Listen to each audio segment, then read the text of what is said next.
Hi everyone, so I'm super excited because the Amazon Prime delivered just now and I ordered it yesterday, so it's next day delivery. And yeah, so it's a platinum carbon ink in black, which one of my viewers has recommended this ink to me, and thank you so much if you're watching. I made a video recently talking about the Noodler's ink, which is this one, and I got the one in the Heart of Darkness, which is meant to be their blackest or their darkest black. And they claimed that it was 100% waterproof, or in other words, bulletproof as they call it. But I have made videos where it's not 100%, so I can show you examples.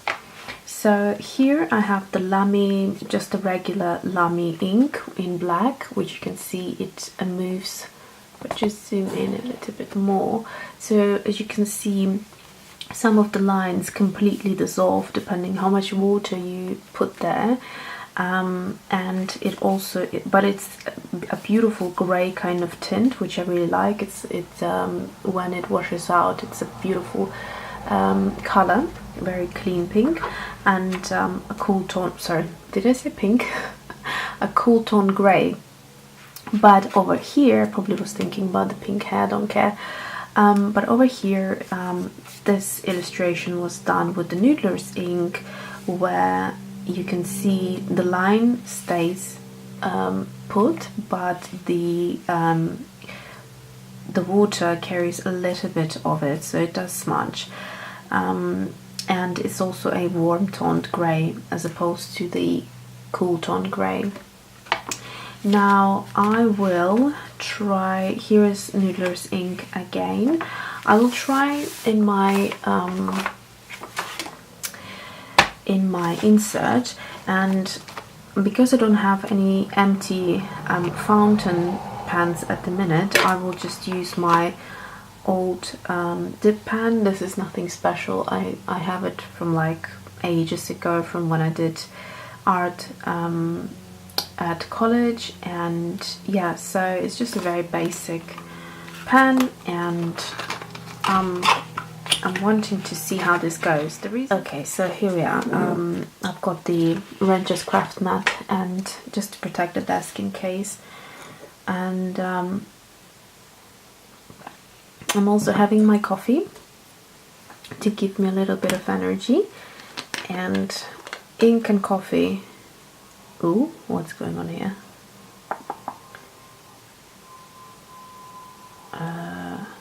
What is that? There is some sort of plastic thing in there, which I have no idea what it is. Do I need to shake it? Okay. So this is a reservoir. Tighten the cap. Number 2. You flip it upside down. Oh, I see. Oh, so it's yeah, so basically it has sort of air and is empty at start. Then when you flip it around, the ink goes up, and then that's made to put the ink pan inside, and then when you have the converter, you just kind of suck it out. So I'm not entirely sure why you need it. Why can't you just do it out of the bottle? But I'm going to give it a little shake just in case. Okay, so I'm just going to flip it upside down, and that should be it. Okay, right. So I'm just going to do a regular illustration, and then we'll try it, test it with water, and then I'll also do the watercolor. So I'm going to do a girl. I have really been enjoying, doing girls lately. So obviously with this type of nib, a variety of lines is expected, because that's the style of it. So I think I've been just saying that I have been obsessed doing girls' faces and kind of learning how to change the angles and things like that. By the way, the ink feels beautiful. It's a very black, very strong ink.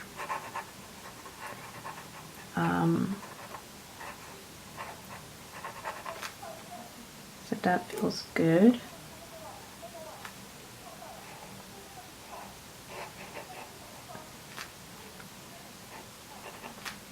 Okay. If you like that sort of thick and thin kind of difference in fountain and with ink, you could try one of these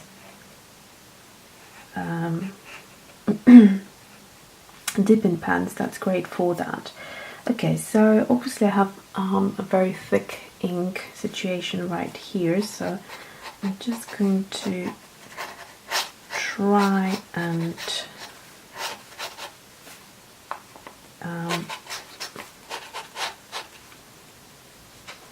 maybe dab it off, but I'm just going to let it sit for a second. Keep your necklace,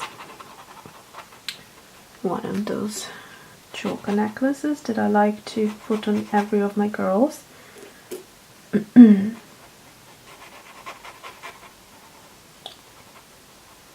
Okay, so I think this is it. I really like how the ink feels, even though it's not in my fountain pen, it's with this dip-in pen, and it already kind of has this great kind of feeling about it, because these pens are harder to work with, and I can only imagine that if I put it into like a lamy or something, it'd be just a joy to use. So, okay, so I'm going to dab it off now and just make sure I'm not doing any mess. And let's see, I'm just going to clean off the nib. And be very careful where you place it, because these are very, very sharp and super kind of thin, and you can really hurt yourself. So yeah, okay. I'm just going to dab some of this ink off just to help it dry faster, because I'm so excited to see what it actually does in terms of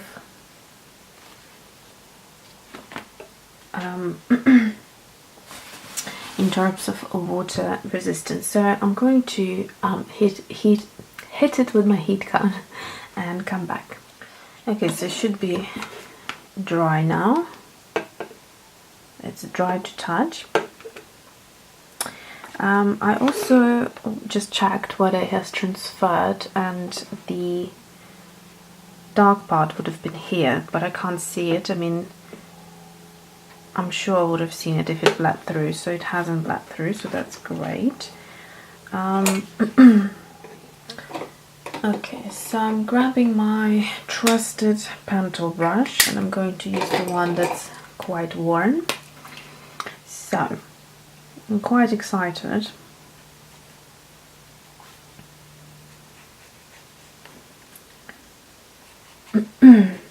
Right, so there is very minimal bleeding. By that, what I mean is that you can see this bit of grey come off here, but that's very minor, so it can be considered, in my opinion. So you can see what happens here. When I go in the areas where there's loads of ink, it does this, but very minor. Let me just clean up my brush and do it over the necklace here. Yeah, you can see. So if I would do an illustration, if I would do an illustration with just thin lines, I would suppose that I could put watercolor on and not have a problem. However, with a lot of ink there, you can see I can quite literally just pull up quite a bit of color where there was the eyelid. So let me see, I'll show you in here. There you go. So yeah, okay, so I'm going to go in now and do the watercolor bit. So let me see, I'll use my Prima watercolors. I'm going to color in the lips.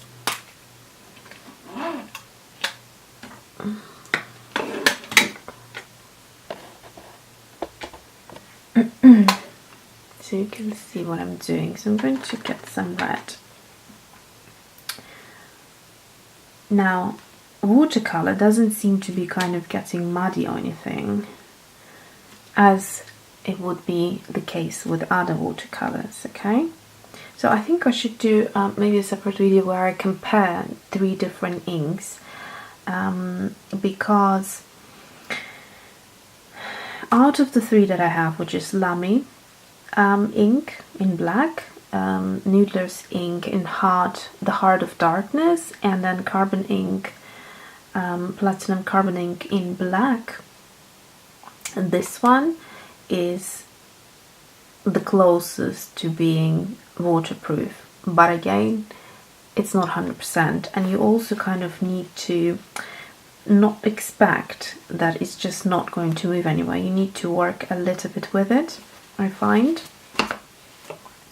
And so once you adapt to it, you can probably make it work together with watercolors. So let me do another illustration where we can test that out. Okay, so I thought about it, and I think I'm just going to do flowers, just to kind of see how it goes. Now, the other thing as well to keep in mind is that the dip in pen is the one that is going to give you different thicknesses of the lines. It's not going to be the same as a fountain pen would be. So it could be that if you draw with a fountain pen, the result would be much better. So I'm just going to do a few things here.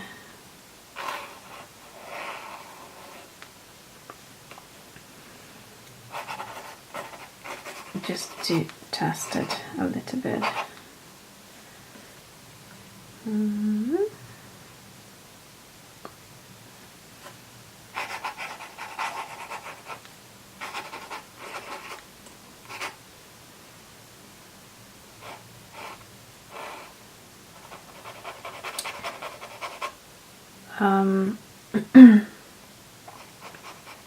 It is quite a challenge to find this 100% waterproof ink, really. One would have thought that this is it, but it's still not quite there. And I hope this helps some of you. Again, if you were about to put an order through and expecting it to be 100%.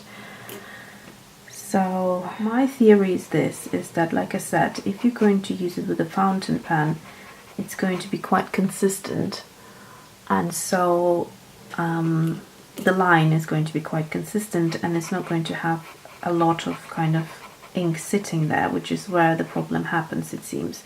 When it's a line, small line, and you are going to apply some watercolor, I don't think you will notice it that much, but there will be a very, very kind of hard to notice difference there still.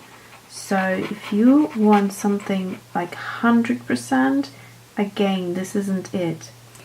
But for me, I think, you know, for now, I'm happy with what it does, and it feels like a really good ink. It feels super black. It feels quite enjoyable to illustrate with. So I'm just going to give her these kind of arms. And okay, so I'm going to stop here, and now I'm going to take watercolor. Okay, so I'm just going to do what I do normally when I watercolor, and let's see how that works. Already I can tell you it looks good.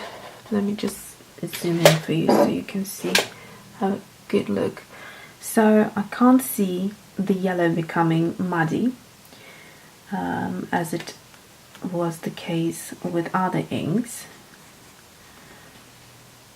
but it started here. So the trick is clean your brush off after a few times, clean it off on a little tissue so that you start new kind of thing, because if you go over and over, it will pick up a little bit of that ink and then it will start building up, and that's when you'll start seeing it. So at the minute, as it is, it's great. I can't see the ink making anything look dirty or muddy, so that's good. Now let's try on this leaf, which is usually a problem. Okay, so you can see it starts doing it at one point, but more or less it's okay. So you have to adopt how you kind of work with it slightly. You have to get used to it, because it's not just about expecting it to be 100% and then start working the way you do and then getting disappointed that it's not exactly what you expected. So yeah, so it's definitely doing a great job over here. In terms of her dress, I can see there are still bits here which aren't dry, so that for sure would pull, but I'm just going to go, yeah, so you see the more you go, the more it will start happening. But if you do a break, sort of put a little bit of color, oh, you see that was still wet, put a little bit of color and then clean your brush off, go back in, that will work better. Okay, so ignore this bit because I just, like I said to you, there was a little bit of ink still wet. Okay, so looking at the flower, it's obviously the best I could get it compared to the other two inks, and I do like the intensity of the ink. So yeah, I would conclude that it's again not 100% waterproof, but it does the job as much as I can at the moment, get it to do what I need it to do. So I hope you found this useful, and thanks for watching. See you soon.